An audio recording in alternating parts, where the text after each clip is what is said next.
In the event that you need a new restriction group, Passport makes it easy. From the manager's workstation, select Setup, then Store. Select Restriction Maintenance and click Add. Enter the name or description of the restriction. Another important step, selecting the required restriction options. Minimum seller age indicates that the cashier must be a specific age to sell the item. Minimum buyer age indicates that the customer must be a specific age to purchase the item. Exclusive sale means the item must be the only item sold in the transaction. Maximum number of items in a single transaction means how many of this item may be purchased in the transaction. Days of the week means the item may only be purchased during a specific day and time.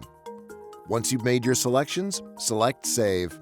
Restriction groups, just another way Passport helps convenience stores practice responsible retailing with every transaction.